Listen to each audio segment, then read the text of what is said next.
Okay, hello everyone. Welcome and thanks very much for joining this AFN Network Plus webinar on Labour's first 100 days in office. So we're going to be exploring what's happened so far and where things may be heading on food, farming, climate and health. So I'm Jess Frenberg and I will be your chair today. I'm based in the School of Environmental Sciences at the University of East Anglia, where I'm the Knowledge Exchange Fellow for the AFN Network Plus. So if you've not joined one of our webinars before and you don't know who we are, AFN is a UKRI funded project focused on identifying research gaps that could help reduce emissions in the UK agri-food system in this critical decade. We've got around 2,000 members now across the UK, so do join us if you haven't already. I will put links in the chat shortly. Also with me is Professor Neil Ward, who co-leads AFN and is also based at the University of East Anglia. Neil will be helping me later with the Q&A session. We've got two great speakers today. We've got Hannah Brinsden, who is Head of Food Policy and Advocacy at the Food Foundation, and Andrew Meredith, who is Editor of Farmers Weekly. So to briefly outline today's topic before I hand over to our first speaker. So it's been just over 100 days since Labour and Keir Starmer took office. As we all know, there's lots to sort out in food, farming, climate and health, all of which of course are intertwined as well. There's Defra's missing net zero plan still, farmer confidence is very low, fruit and veg growers are still leaving the sector. There are increasing health inequalities in society. And as we know from the recent NHS investigation, the health service is in serious trouble. So all of this while facing a more unstable world politically, climatically, and what looks like very big budget cuts coming in the autumn budget as well domestically. So food and farming don't feature as one of Labour's 5 key missions. So where does that leave it? So Hannah is going to explore this from a more societal perspective. So she's going to be looking at food inequalities and health. And then Andrew will present on the view from agriculture. So we'll have about 30 minutes for Q&A afterwards. So if you've got any questions, please use the Q&A box rather than the chat, so we can easily find your questions afterwards. But feel free to use the chat to share links and sort of discuss things as we go along. So Hannah, if you wouldn't mind getting your slides. Oh no, I was going to say I've got to share. I'm sharing Hannah's slides actually. So if you just bear with me one moment while I get those ready. So Dr. Hannah Brinsden oversees the Food Foundation's policy and public affairs portfolio. Hannah previously worked for the World Obesity Federation as Director of Policy and has extensive experience in food, health, and obesity policy at the national and international level. So if you just bear with me one second, because we had problems with slides earlier. So I'm going to need to share Hannah's slides, but I've got lots of different things open for the webinar. So just wait 1 second and I will share those.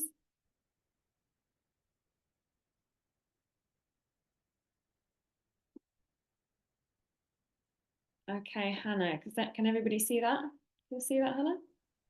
Yeah, okay, over to you. Great. Well, thank you very much for that introduction, and great to see so many people on this webinar. I think we've all been following what's been happening with the new government with lots of hope and ambition for what it can mean sort of for food, health and farming as well. I think the first thing to kind of reflect on before I go into kind of the details of health about this first 100 days is that it's been a really strange 100 days. It's not been what you would necessarily typically think of as the first 100 days, because we had summer recess not long after the election, and then we've also had conference season, which is a whole different kind of kettle of fish, as it were, in terms of the discussions that I had, and also means that was another recess. So it's felt quite stop-start in a way that, as I say, you wouldn't kind of necessarily expect from a standard first 100 days. And I think that's really important to the kind of context and where we've got to now and where we might get to potentially in the next 100 days. I think the other thing just to reflect that's quite interesting in terms of what we've seen from the sort of government's approach was quite early on after the election, there was a lot of signs of sort of assertiveness. I think if you think back to kind of days and couple of weeks after the election, the government was, or the key Secretary of States were, they were in their departments. Wes Streeting was there talking to the doctors. Keir Starmer had all the mayors down to number 10 to talk about what could be done with devolution and in their areas. And there was like this really clear sense of quite public progress. And I think because of some of the things that I just mentioned around the first 100 days, it's become a little bit more closed doors, and actually kind of knowing what's going on has been a little bit less easy to follow and to really understand where the government is. And I think the budget that's coming up at the end of October is going to shed a lot more light on where the direction could go in the coming months and years.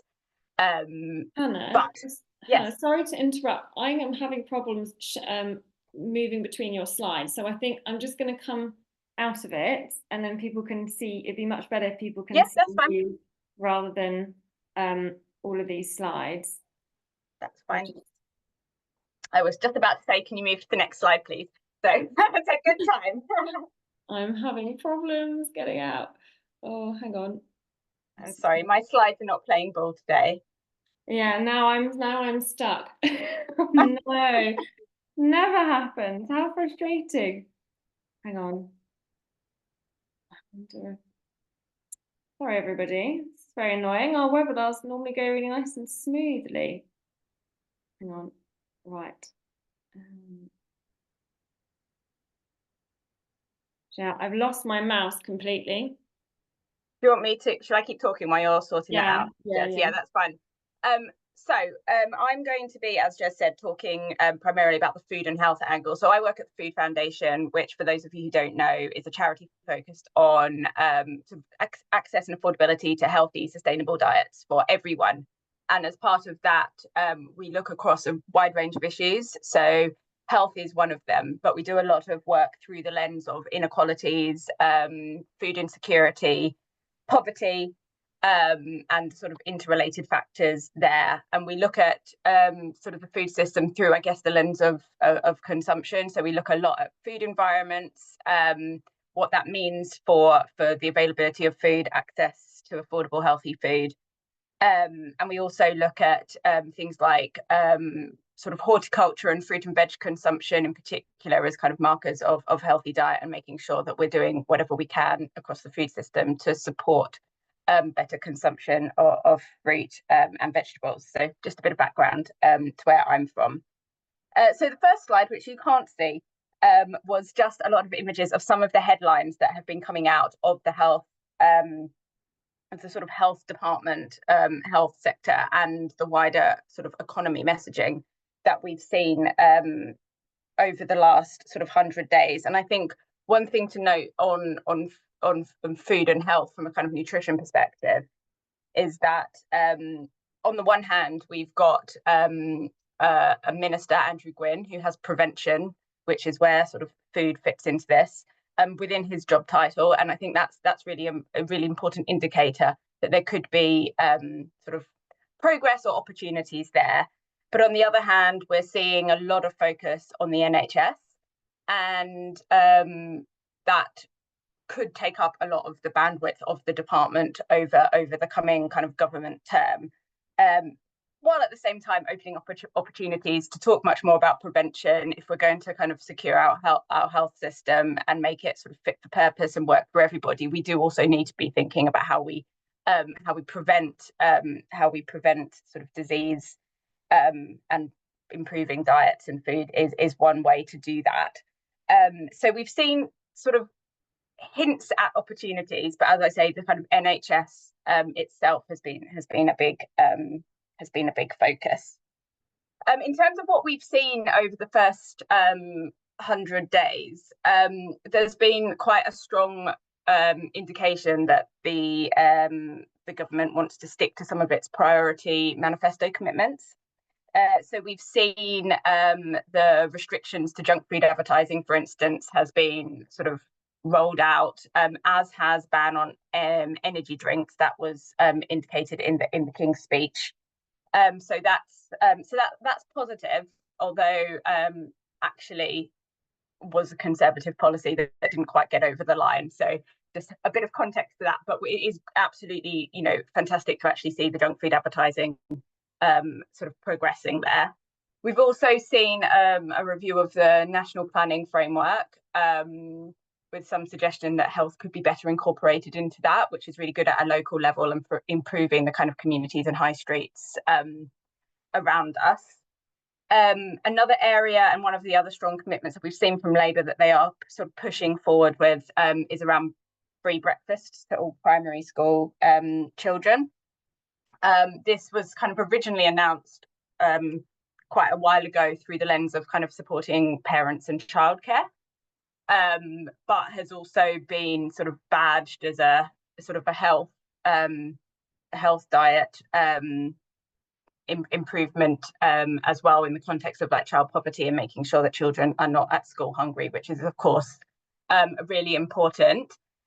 Although we also look at school food sort of more broadly, so look at lunches as well, and we're yet to see any sort of indication that they're necessarily going to be doing anything else, which is a little bit disappointing. We've also seen an announcement of a child poverty task force. Again, this has been announced.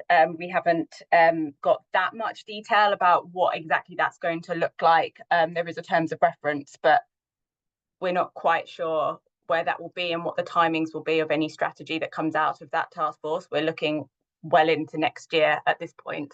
But again, it's good to see some commitment from the government around child poverty, which is something that hasn't been spoken about much over the last few years. And we know that this is a really big challenge in this country. We know that many households with children are badly affected by food insecurity. A recent analysis that we published showed that the cost of a healthy diet would be about 70% of disposable income of the lowest income quintile in this country. So there's, it's good to see this sort of like emphasis on poverty and the how sort of that can link back to food. But this is all kind of stuff that's going on in the background. Some of the things that we've not seen, as I've said, are things like concrete steps to decreasing food insecurity and poverty. So we know we have a big issue with food insecurity, and it's kind of mentioned, touched upon, but actually in terms of good policies and action on that, it's a bit weaker. We've not seen anything, as I say, on school food outside of breakfast, including the standards and monitoring of standards to make sure that schools are actually providing healthy, nutritious food, either as part of lunches or breakfasts, or making sure that the fruit and vegetable scheme for infants is kind of offering good quality fruit and vegetables.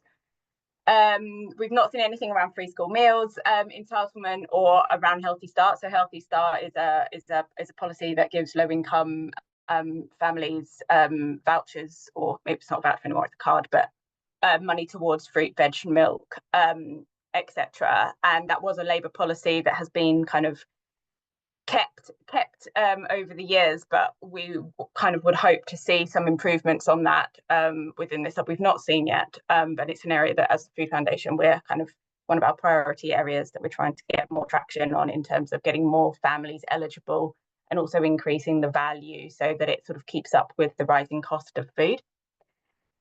Horticulture, as I mentioned, is something that we're really interested in at the Food Foundation, and it's something that was kind of committed to by the last government, and it was dropped, and then it was mentioned again, and we haven't really seen any new commitments on that under the new government, but it's something that we're hoping will come out over the coming months, or something related to that sector to support supply chain fairness, support the sector to really boost fruit vegetable production and consumption across the UK.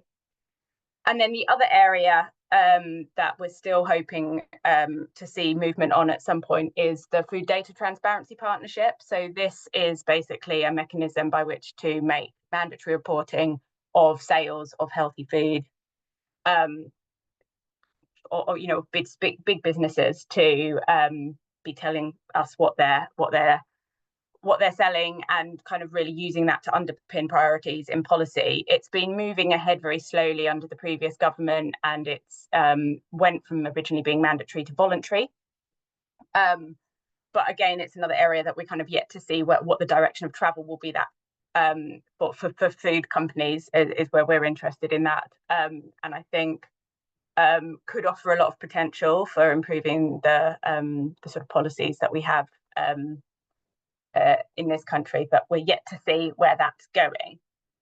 One of the biggest barriers that we're kind of facing in terms of progress is budget and money. We know that's the big headline, is like a lot of policies, they do require investment, and it's trying to encourage the government to have that longer term view. So what is what might be an upfront cost actually is a longer term investment that can really sort of boost population health, reduce food insecurity, and that has long term impacts on things like productivity, which we know the government is interested in. So it's really trying to get that recognition that health and good diets and a good food system is actually really important for those longer term sort of goals and missions of the government. Another challenge, which I've already mentioned, is the sort of NHS itself taking up a lot of bandwidth of the department, when we also need them to be thinking about the sort of the prevention side of things and linking up on the food and diet work as well. And then on the Defra point that was kind of mentioned by Jez at the beginning, we have got these government missions. It's a bit opaque about what that's actually going to sort of mean in practice, but food obviously isn't one of those missions. And I think what we want to try and see and figure out is where Defra sort of fits within those. And I think there's a lot of question marks around that at the moment. But I think it's going to be absolutely critical for making sure that food is embedded across a lot of those missions, whether it's health, whether it's about opportunities, whether it's about employment. I think we know that food is really critical to that. So really trying to understand that, I think is going to be important over the coming months. A couple of other issues that continue are things that we've seen a lot of emphasis on, things like personal responsibility around diet. And actually what we know is that we need to be improving the environment we live in, not just focusing on what people can do, because we know that that's impossible with the environments that we have. And I think an example of some of the kind of emphasis and the quick wins in this regard were evident. If you follow the news in this area, you'll see that yesterday Wes Streeting was talking about treating people who have obesity, who are out of work due to sickness, to try and get them back into the workforce. And that's kind of showing a sort of mindset of kind of quick win, not really thinking about the bigger system. And that is something that we're going to have to kind of navigate if we want to get some of these big food system things sort of changed over the coming months and years. And the final thing that I think is quite a challenge that we're seeing a lot at the moment is how tight the party lines are on a lot of these policies, and that could present sort of difficulties along the line in terms of the ability to sort of comment on and have sort of good dialogue on the things that are being passed through. So kind of being aware of that as part of the kind of political landscape that we've got. I mean, that's relevant across the board, but it's relevant on things around poverty and benefits and where the party line is. So it's important to try and encourage that debate within the party. There are, however, lots of opportunities. We know that public are quite aware of food issues. We know that there's a lot of interest in sort of the regulation side of things. Some of the most supported manifesto commitments from Labour were the energy drink one and the advertising one. They were coming up very well. We've seen sort of suggestion that things like taxes are quite well supported by the public. So we know that sort of base of support is there, and that's really helpful for advancing any policies, particularly when we know that the sort of the voter base is quite volatile at the moment. In terms of, yes, there's a big mandate at the moment for Labour, but I don't think anybody sort of thinks that's guaranteed in any way to continue into another electoral term. So actually really having that public support for policies is really helpful for sort of demonstrating that there are things that the government can act on. There's also a couple of other areas, like, so we've got the Child Wellbeing Bill, which is what the breakfasts are under, and that might present opportunities for talking a bit more about food standards and local procurement in the context of food under the kind of guise of the breakfasts, but sort of trying to feature that within the bill. The Child Poverty Task Force, one of our priorities is to make sure that sort of food insecurity and food-related issues are sort of embedded in not just the actions that are recommended, but the way that they measure the success of that task force and progress. And then also we've had some positive sort of noise, as it were, or language coming from Daniel Zeichner at conferences, for instance, supporting the National Food Strategy. So there are sort of opportunities on the line. It's not all sort of doom and gloom, but I think we're yet to see some really concrete action in this area, and it sort of this sort of exposes a lot of gaps that we hope will get filled over the coming weeks and months. The Food Foundation has done sort of some analysis of the manifestos and the various speeches over the last couple of months, over the 100 days, which are all on our website, if you want to see them. And we have a podcast coming out this week reflecting on the last 100 days with someone from the Institute for Government, Green Alliance, Unison, and then Rosie Boycott from the House of Lords. So look out for that on Friday. And yeah, on that note, I will stop. Sorry, I've gone a bit over, but I didn't have my slides, so. That's okay. Sorry, Hannah, you've done really well with all our technical glitches. I'm not sure why. It's a bit frustrating, isn't it? Never mind. But yeah, thank you so much for that. Well done for remembering everything without your slides. That was great. Thank you. Andrew, I feel tentative about asking you to share your slides, but I think go for it, see how it goes. Oh, good. They are working. Brilliant. Okay. Well, so Andrew is Farmers Weekly's editor, and he's been editor there since January 2021, after doing a few stints on the business and arable desks at Farmers Weekly, as well as a reporter and deputy business editor. He is the youngest editor in the magazine's 90-year history, I think, Andrew, if I'm right. And after studying agriculture at university, he worked on his family's upland beef and sheep farm in mid-Wales, as well as a drover at Welshpool Livestock Market. So, Andrew, over to you. Thank you very much, Jez. Good afternoon, everyone, and thank you, Hannah, for kicking things off. I have a lot of sympathy for Hannah, actually, and the work of her colleagues in the great difficulty around food policy, in that it is cut across so many different departments, and then the pure politics of trying to unlock change is so difficult. And of course, farming policy isn't immune from that, even if it is a little bit more consolidated in Defra. There is that ambition, obviously, to link it up more broadly with health goals and other things. So as Jez said, yes, we are 90 years old, and I was sort of reflecting on the 100-day phenomenon. In effect, this is a marker, isn't it, around all sorts of Western governments, how governments perform after they take office in that first 100 days. Perhaps, I think, since FDR and his reforming government, in the remarkable government in the 1930s, which is roughly around the time we were getting up and going ourselves. But I just wanted not to do an exhaustive history lesson today, but I thought I would just take you back to 1964. I always take great comfort from our archive at times of upheaval, reminding myself of all of the monumental changes that have gone before. And in 1964, we were had adverts on the cover, and farmers, obviously, judging by this one, were also very concerned about the weather then and looking for technological solutions to get around it, very much like today.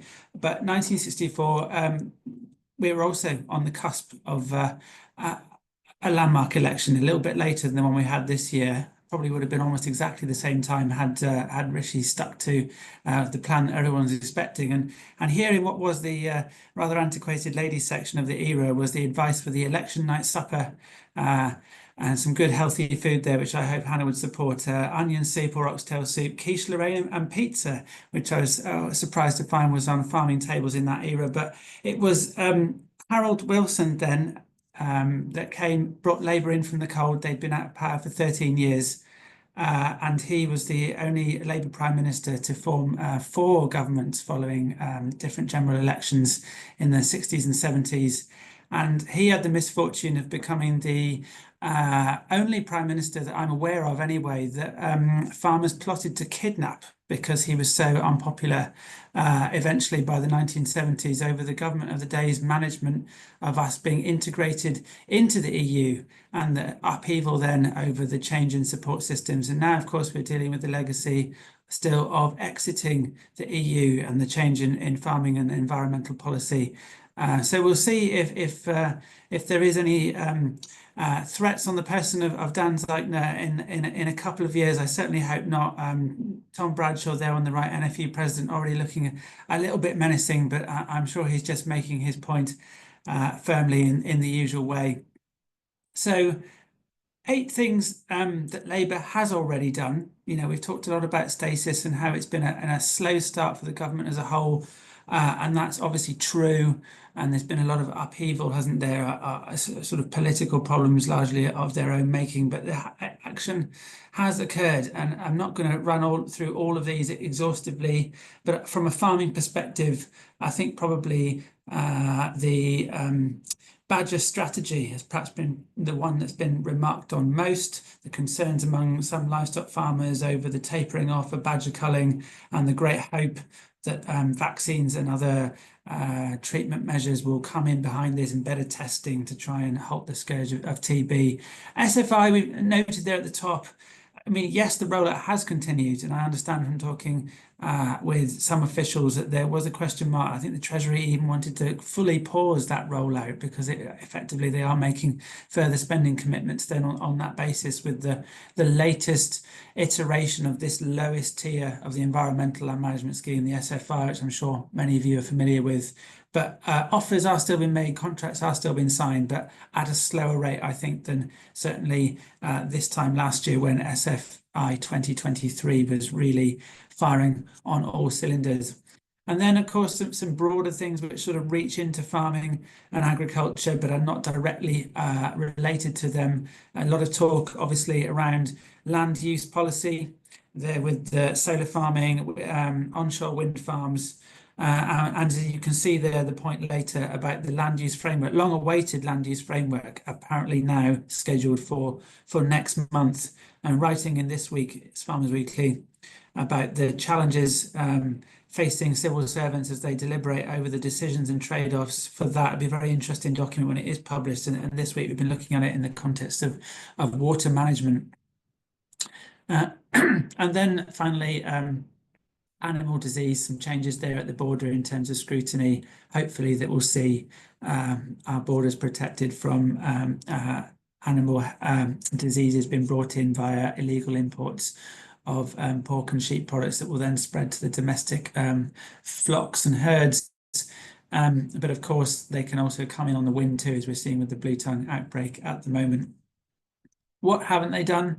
We know, of course, that it was a policy light budget for many sectors, but particularly for farming. I think they much flaunted 84 words directly about agriculture, many commentators said.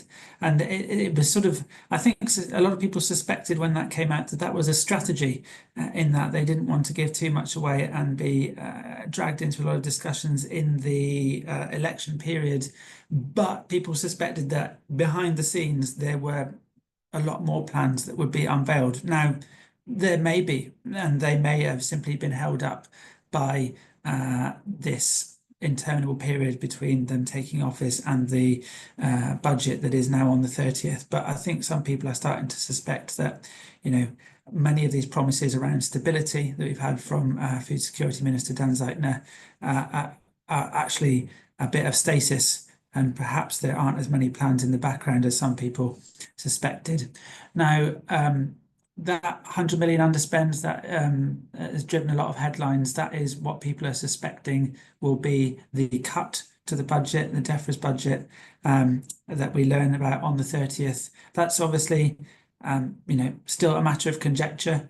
It could be a bigger cut, it could be a smaller one, but with the economic backdrop and all of the warnings around the deficit in year spending versus tax receipts,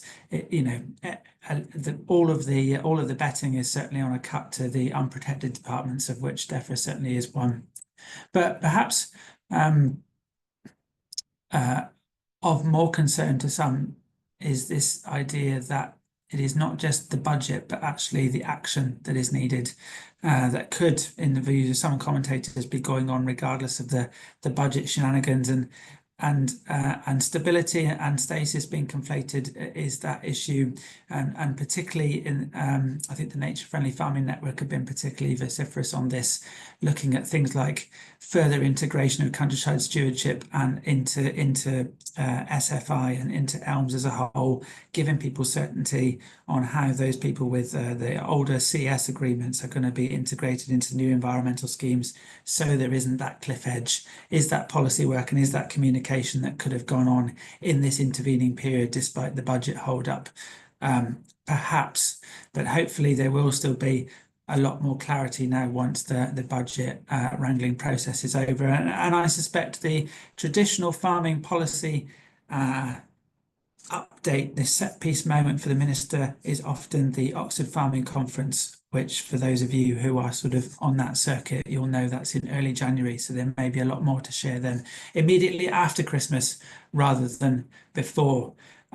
So I just wanted to wrap up today sort of by thinking about the rest of the parliamentary term and three dilemmas. So first of all, the dilemma for government, and all of these dilemmas are directly or indirectly for government, but we'll look at the direct one to start with.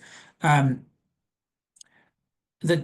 dilemma, if there is a budget cut, between their ability to buy change from farmers through environmental actions to deliver all of the commitments that they've made.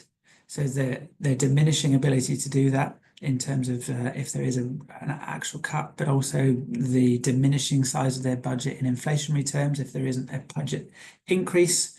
Both of those combined are going to limit, compared to 5 or 10 years ago, certainly the ambition that they will be able to exert purely in economic terms. So how are they going to reconcile lower budgets and these impending deadlines? We could have spent the whole half an hour on that, but that is something that we are thinking a lot about.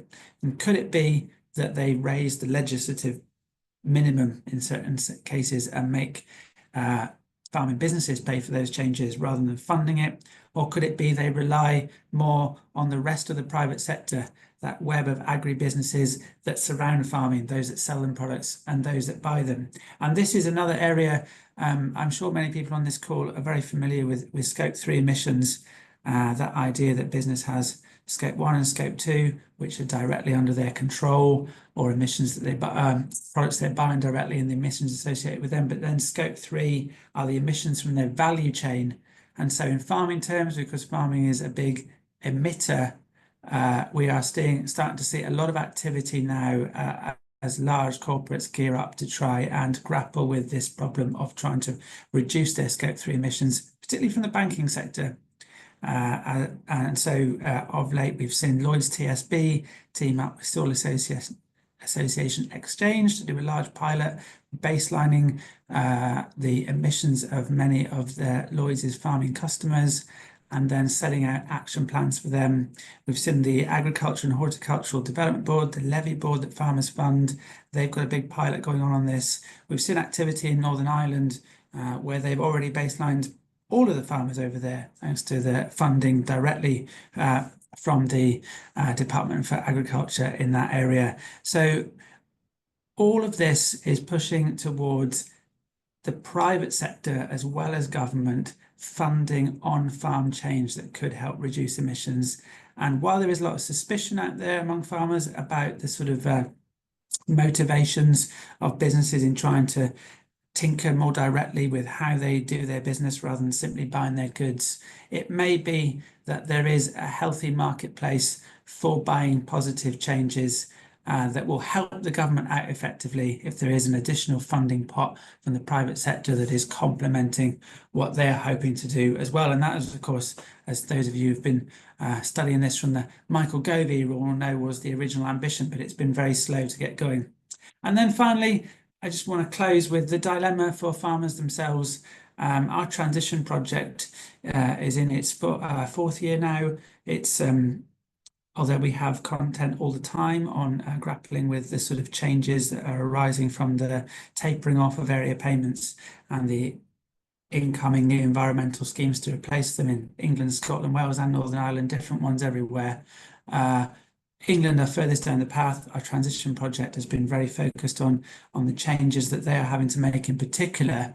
And so our research that was conducted or published in July of this year showing that over half of farmers still feel that they are going to have great difficulty in surviving at all without those area payments. So the dilemma for farmers, as they are been dragged in some respects to try and do the right thing, having the resources to do it, do the resources that are on offer to buy those changes, persuade them to adapt their businesses to deliver them? Is the cash incentive on offer sufficient?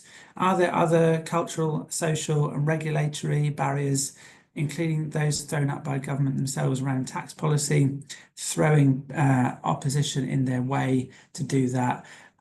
But more fundamentally, I just think is when you have your backs to the wall and you're feeling like your business is potentially at risk of failure in the next few years, I think there's often that impetus not to change rapidly from a lot of people or businesses actually, but to freeze.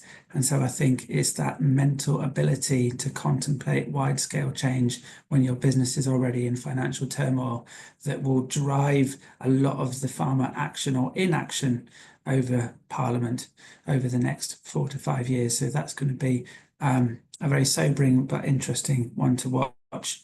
Jez, I'm going to leave it there. Very quick run through, but looking forward to some questions on that, any of those topics. Thanks, Andrew. Are you getting horrible feedback? I'm having massive technical problems on my computer. Can you hear me okay? There is feedback. Yeah, hang on. Neil, I think you might just have to take over for a second. Yeah, I think you might have two mics open, Jez, possibly. I know, but I've lost my mouse on one. Hang on. Oh, I've got it back. Sorry. God, so many technical problems this morning. Or this afternoon even. Sorry about this, everybody. Andrew, thank you. That was really interesting. And Hannah, thank you too. Lots to get stuck into. We've got a few questions coming through in the Q&A, which I will turn to in a minute. If anyone else wants to add some to that, please do. I just wanted to kick off with a question around this sort of idea of different missions and something that's cross-cutting.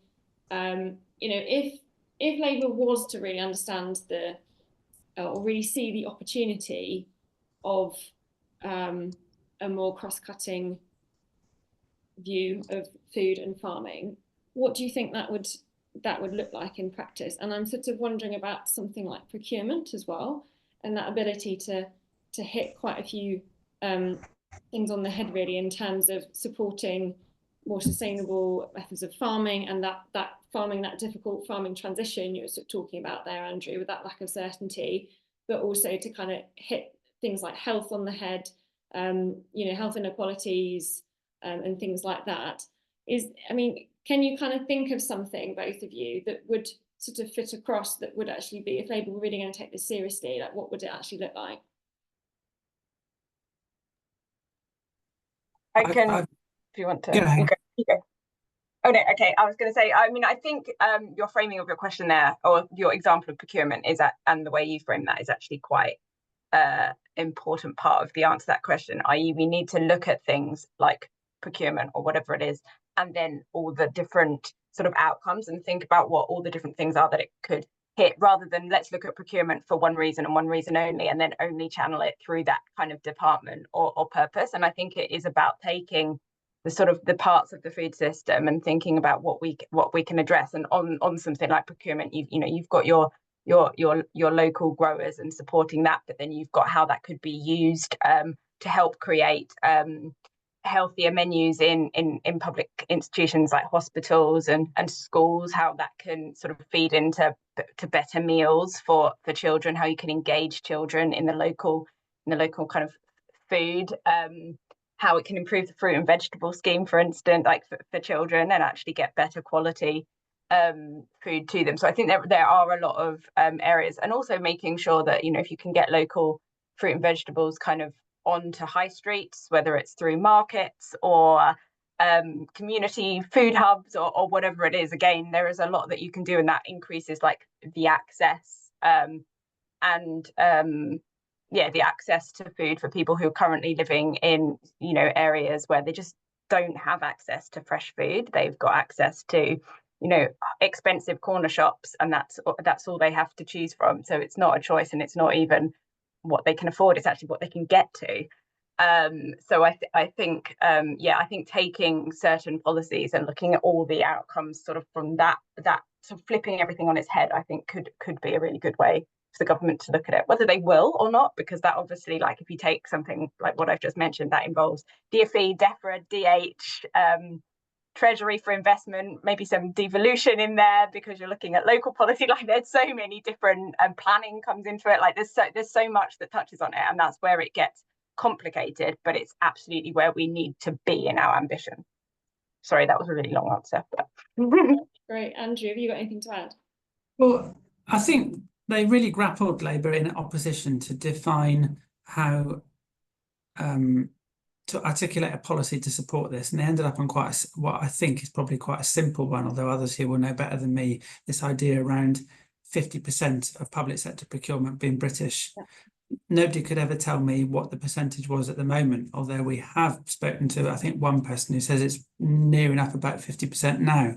So it's hard to articulate how ambitious that proposal is and how much of a lever that would have actually in supporting domestic food production anyway. So I'll be interested to see over the next few months whether, now they're surrounded by those civil service policy teams and they have more access perhaps to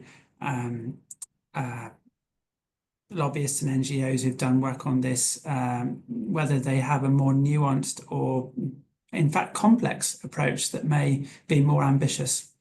But it does all come back to this cross-government ability to work together. And I really think if it's outside these main priorities, it feels like it's going to struggle to get momentum. Well, I'm going to bring Neil in here because I think Neil has a question that relates quite well to this, which is around the nanny state. Neil, did you want to come in with your question? Yeah, I was just reading Wes Streeting's little piece in the Telegraph yesterday.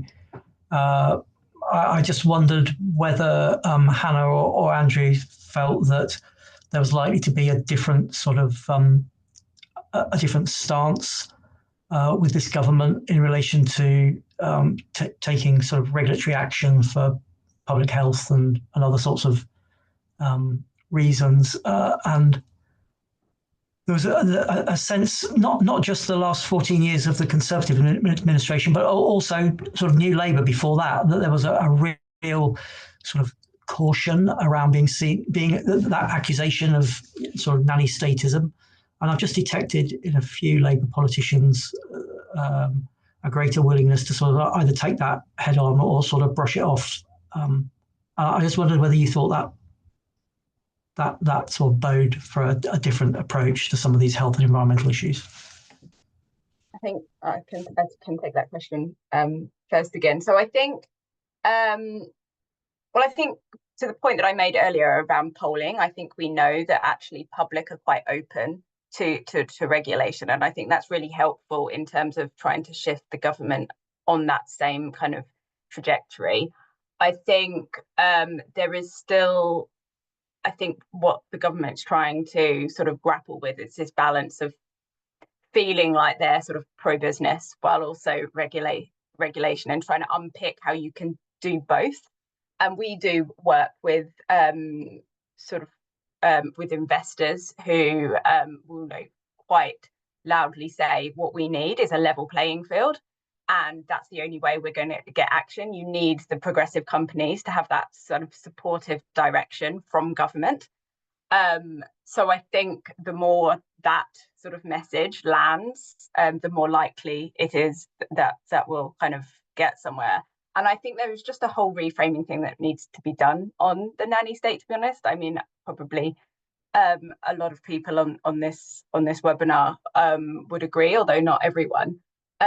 Where I think, you know, the nanny state isn't about restriction, it's about opening up opportunities for people. It's about creating environments. It's about allowing people to live healthier lives and making sure that we're supporting that and that the government is supporting that.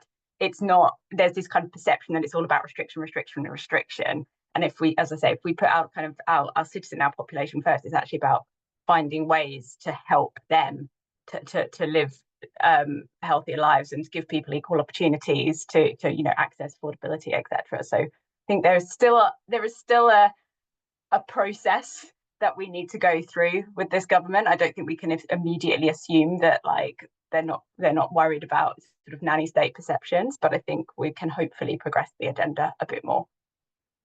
Yeah, thank you, Hannah. There's another question here that relates to kind of framing, I think, which I think is a question to both of you really, which is from Phil Stocker, who I'm guessing if it is the Phil Stocker, then Andrew will know him. Phil heads up the National Sheep Association, and he's talking about the kind of tension between the framing of farming being an economic activity and food and diet increasingly being talked about as a kind of national service and national good.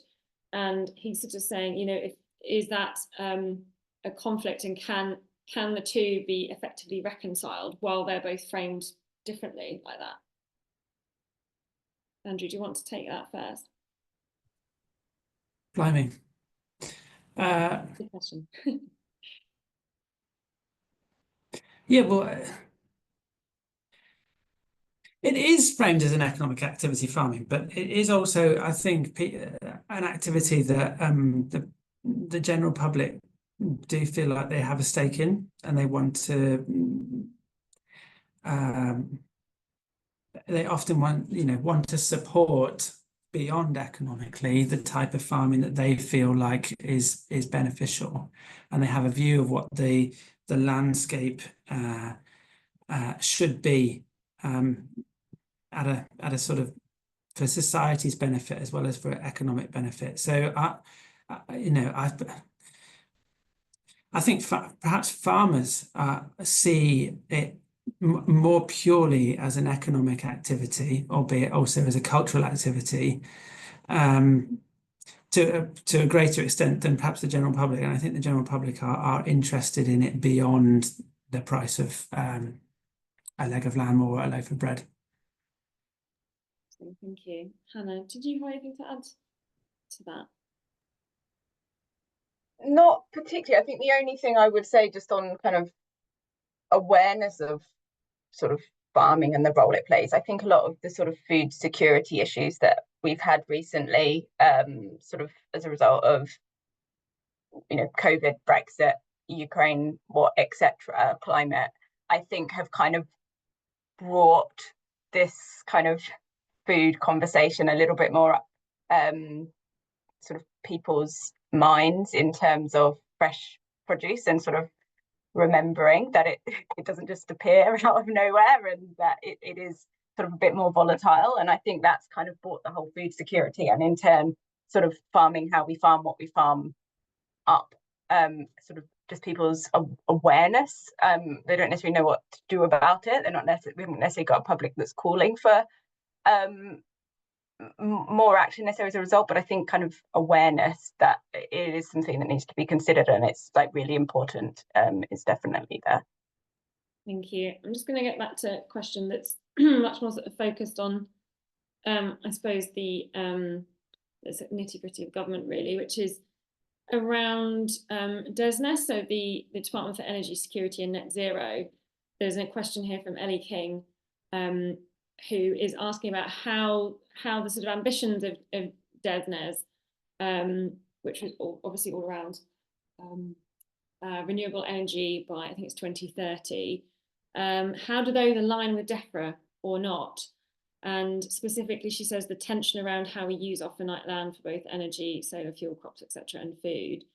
I think it's worth considering, well, we know Ed Miliband, who is Secretary of State at DESNZ, he recently he mentioned the land use strategy in Parliament recently, and kind of, he didn't really say much, but he did sort of show that he knew, he was sort of thinking about it. We also got Chris Stark at DESNZ now, and he, fairly recently on a webinar with us was talking about how DESNZ could be used, or how sort of the movement towards sustainable energy could be used as a blueprint to sort of look at a transition within farming as well. So I'm just sort of wondering your general thoughts on DESNZ and Defra, and whether those two departments are going to come into conflict, or whether there is a bit more of an opportunity there, if possible. Well, I suppose in an ideal world, it will be the land use strategy that does articulate the rules of the game a bit better than the absence of an articulation to an extent at the moment, and then particularly around energy versus food. So I don't think there's going to be, delineated lines on a map as to say, this is where we do food and this is where we do energy. And if you straddle that line, or you can't cross that line with your solar panels. And I recognise the complexity of what they have set out to do, and the reason why it has been delayed is not just purely because of the change of government and what have you. I think it is simply that, the more you get into this topic, the more complicated it becomes, and the more you do have to confront certain trade-offs.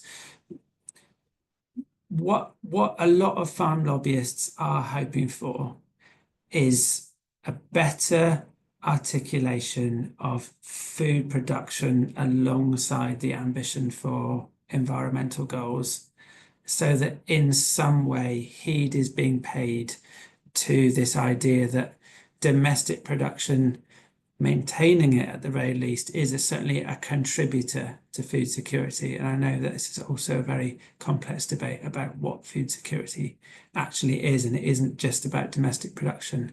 But there certainly is a fear that in pursuit of ever more needs from our land, it is food that ends up being the loser. Hannah, did you want to add anything to that? I don't really have much to add to that.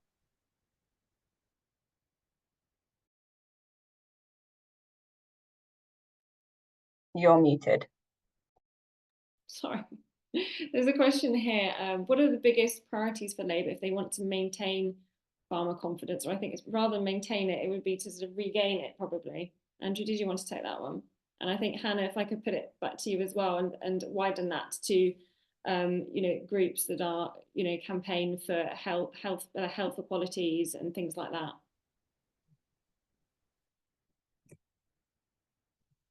It's recognised more generally, I think, across government, that secretaries of state that succeed actually set out to do very few things, but they do them well and they're relentlessly focused upon them.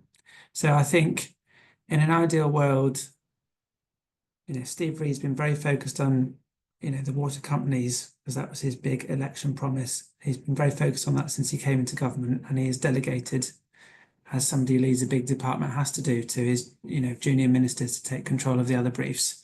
I think he probably needs to come to Oxford or pick another forum within the next few months, explain how he is the big boss, what he wants to do for farming, set himself some narrow goals, and then focus his teams on hitting them on time.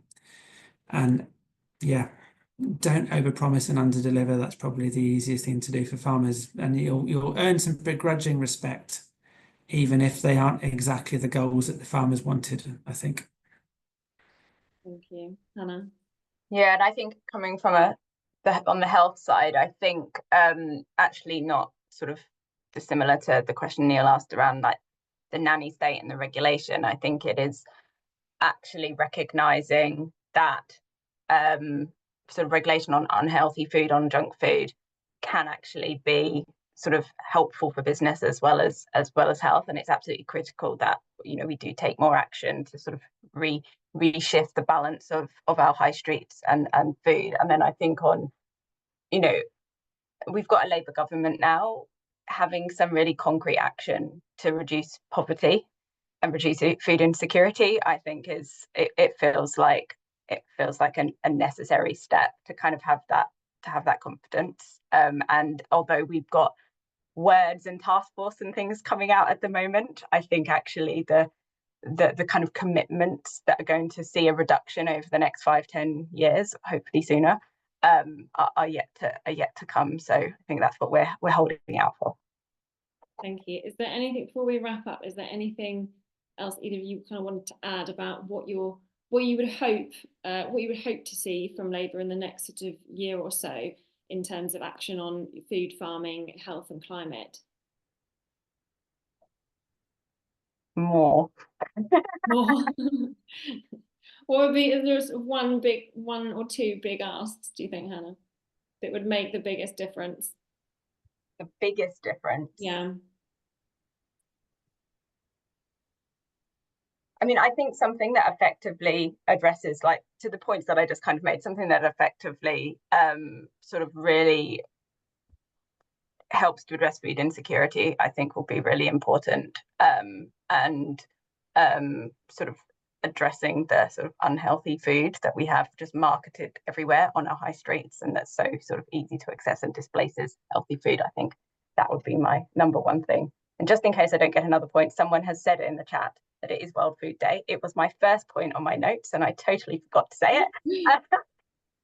But it is World Food Day, so this is also a timely webinar for that reason as well. Yeah, brilliant, thank you.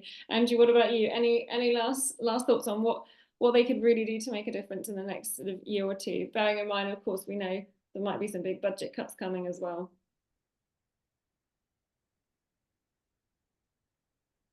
I think supporting, you know, even if the ambition for environmental schemes gets pared back, and I hope that they don't, I think really driving forward with support in terms of capital investment to help farmers make their businesses greener, particularly around slurry storage and for larger farms capturing and using methane.